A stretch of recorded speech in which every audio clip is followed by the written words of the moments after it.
I hope you're all having a good day and you're all doing well and staying safe. In my last Storytime video, I mentioned that I have a few medical Storytimes up my fishnet sleeves, and I think a couple of people were into it, and I honestly wasn't sure which one to start off with because I have a few. But I decided, for whatever reason, to go with the one that impacted my life the most, because go big or go home, essentially. Therefore, I present to you the story of how my mother ended up as probably the sickest person in Britain, died, came back, and is now a zombie.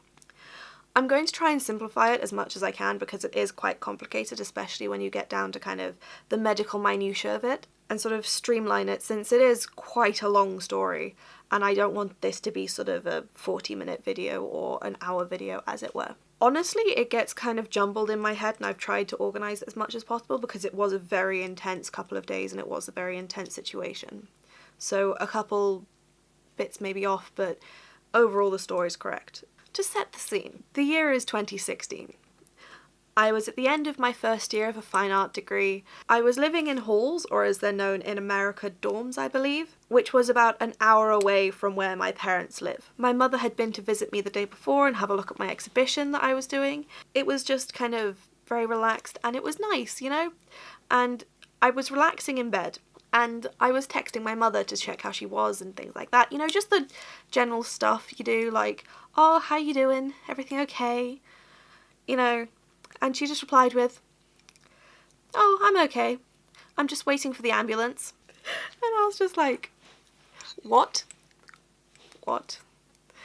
And she replied with something along the lines of, yeah, I got really sick in the night and now I'm just waiting for the ambulance. Naturally, I jumped up, grabbed a bag, shoved some clothes in, and skipped off to the train station as fast as I could to get to my mother. My mother just to clarify, my mother used to end up in hospital every year or so. We didn't know what it was at the time, but we know what it was now, and it was to do with her Crohn's, because my mother has quite a few illnesses. She has sarcoidosis, Crohn's, fibromyalgia like me. It's a lot, but she has a few things, and she used to end up in hospital. It wasn't a strange occurrence. She'd generally only be in for a day or two and then come out the next day. You know, it wasn't a long thing. Thursday, the 9th of June, 2016. This is day one. I got to the hospital, wandered my way over to A&E and sat down, and she was very confused as to why I was there. You know, you should be at Halls packing. I'm bringing you home in the next few days. And I'm just like, you're in a hospital bed. No, you're not.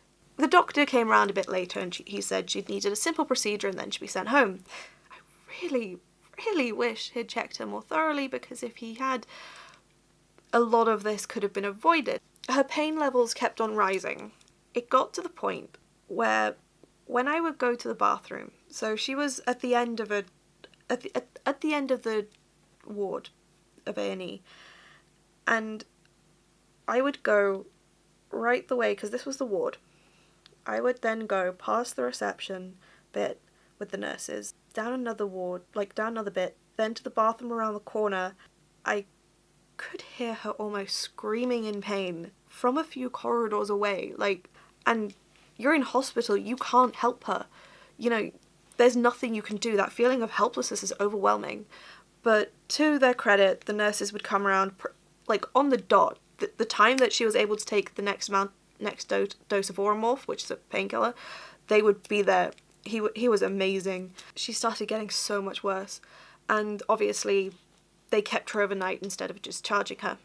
The second day at the hospital came and she had deteriorated overnight. We got to the ward that she was at, which was specifically for sort of abdominal issues, and we were led into the visiting room by the doctor, and it was a different one from A&E. This one was nice. He let us in, he turned around, he locked the door, came and sat down in front of us, and just leant over with his arms on his knees. And you know it's bad when they do that, because it's stereotypical from House and Grey's Anatomy, but it's bad. He said that she needed an operation and that there's a decent chance she wouldn't survive, and that if she didn't have it, she'd be dead. So that was fun. You see what I mean about the dark sense of humour? It's shit, but we said our goodbyes, and I couldn't stop crying, and one of the nurses asked me if I was okay, and I was just like tears streaming down my face. I'd used all of the tissues that were on her bed.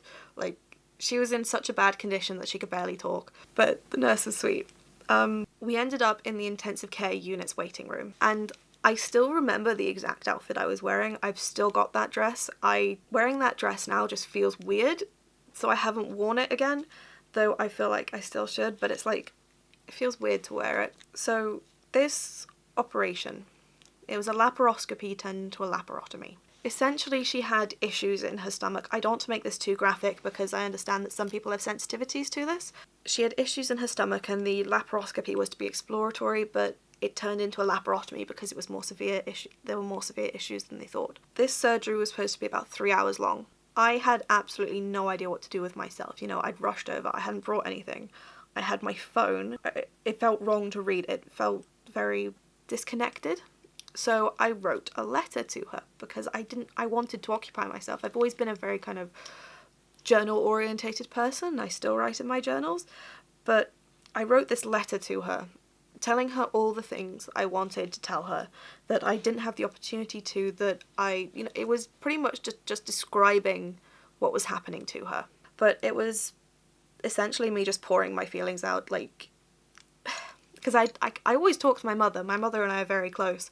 Just talking to her, and it was a letter that developed over the sort of days that she was in hospital and the periods she went through.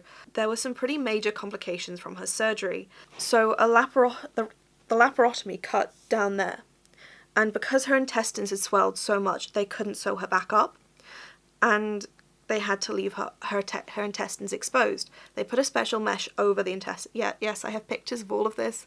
No, it's not being added. Sorry. They put a special mesh over the intestines to sort of protect them. 3 surgeons came into the ICU's waiting room an hour before the surgery was supposed to finish, and they just sat down, and I was just there like, you know, it was kind of freaking me out, honestly, because it made it seem like she died. It was really weird. It was very kind of freaky. She didn't die. She was in ICU. She was on a ventilator. She was on loads of different machines, and I remember I went outside after that because we told our family, and I went outside, and I phoned my friend Joe, the Joe from the book video. Absolutely lovely. But I phoned her crying, and unfortunately I had sort of the wrong number, so some rando has a voicemail from me crying, talking about the fact that my mother was dying. I managed to get through to her eventually, and Joe's always such a positive person, and I said to her, you know, tell me something positive that has happened today, and she did, and I still remember exactly what her voice sounded like when she was talking to me, and I still remember what she said, and she told me that a little boy had been in a car accident, and that a man held his head in place because he'd been internally decapitated, so that, you know, he didn't actually die, and he held him still for over an hour. You know, it was something like that, and she was so lovely.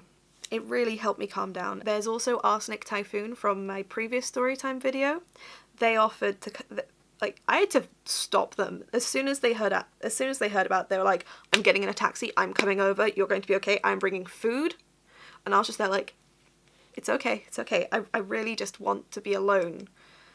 You know, but they were so lovely, and they were literally just ready to be there the second I needed them. My mother needed a second operation. I think she needed about 4 in total. It was around this time that she developed septic shock, and if you don't know what septic shock is, it's essentially blood poisoning, and it can kill you very quickly. And things got a hell of a lot more intense from here.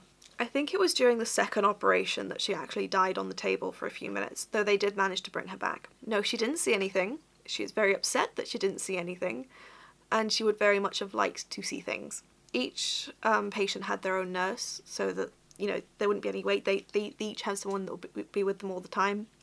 She was on a ventilator. She was in a coma, and they said that she was definitely the sickest person in the hospital, and she was probably the sickest person in Britain at that time because of how bad she was. And they said that we shouldn't stay away from the hospital for too long. We should just go home, have a nap, grab something to eat, come back. Don't stay away for too long because she would probably die soon. I also fainted in the ICU. because sitting down made it feel so finite, like it was a deathbed, which it actually was realistically, but it was just so sort of finite. But I ended up fainting, which was fun, and the nurses were just like, oh my god, she's fainted. You know, rush over, put my head on their knee, put my legs up, they gave me like a glucose tablet, and I was just like, what the fuck is going on? Anyway, she was on a ventilator, as I said, and she was hooked up to loads of machines, and they told us that there was a good possibility that she would go into organ failure because of how bad she was, obviously, and because of the sepsis, and that she may also need transplants too, although luckily neither of those things happened. It still sounds very surreal to talk about this. Like, I've got the evidence, and my mother's very pissed at me that I didn't take photographs of her while she was in ICU dying, and I'm just there like, that was not my first priority. Somehow I wasn't just there like, oh my god, my mother's dying, let's photograph this for the Instagram, you know? Like, that wasn't just like, that'd be such a millennial thing though, wouldn't it? But it wasn't my first, and she's so annoyed that I didn't do it. I've promised I'm going to do it next time. Maybe that's why I'm doing a photography degree. The day after this, she was stable. She'd survived the night. She'd made it through. And she then had a third operation. And it was around this time that we learned that this was a complication from a previous Crohn's operation that she'd had a few decades beforehand. So my mother woke up from her coma a couple of days later, and she found the whole her intestines are out and not sewn back up thing really quite fascinating. She was just like, oh, look at that. And she ended up, like, I can say that I have seen my mother scratch her own intestines, which is fun and a very strange thing to say, but I still remember her scratching her intestines, and I was just there like, Mum, probably shouldn't be doing that. Around a week later, we were told that her wound wasn't healing properly, and that she would probably need another operation at this point, be like a fourth operation. Bear in mind that her abdominal muscles were 6 inches apart at this time. You know, size of a stiletto. Good heel size. Honestly, from here on, it's kind of a blur. As you can imagine, it was really intense. Anyway, they left her wound open because it wasn't healing properly. To this day, she still needs reconstructive surgery because her ab muscles are still 6 inches apart. In total, she was in hospital for 44 days. And once she came home, she needed a district nurse to come around every day and clean and dress her wound, because it was still open, obviously. My mother is the kind of person that doesn't want to wait around all day for somebody to randomly show up, because the way district nurses work is that you'll get assigned a day, like, for example, a district nurse would turn up every day, but you wouldn't get a time slot. They'd just turn up when they could. So it could be at 8 in the morning, or it could be at 6 at night, you know, any time between that. And my mother was just not having that. She wanted to do things, even though she'd just come out of hospital. So I learned how to properly clean, pack, and dress her wound. I became her wound nurse, essentially. Checking how much her wound was healing, measuring it to see the rate it was healing at, and things like that, and I'm still her carer as well. So I essentially became the household nurse, and I was checking for things like infection and necrosis, and cleaning it and like packing it. I have seen some I've seen the inside of my mother. Like, it's weird, okay? Me becoming the household nurse actually helped with a couple of little other events. For example, my mother was walking home one day and tripped like gravel and concrete and completely shredded her knee. Side note, my mother gets injured very easily. Like, her skin is very frail because of all her different conditions. So something that would be a scratch to you or I would cause skin flaps and like a gash, you know.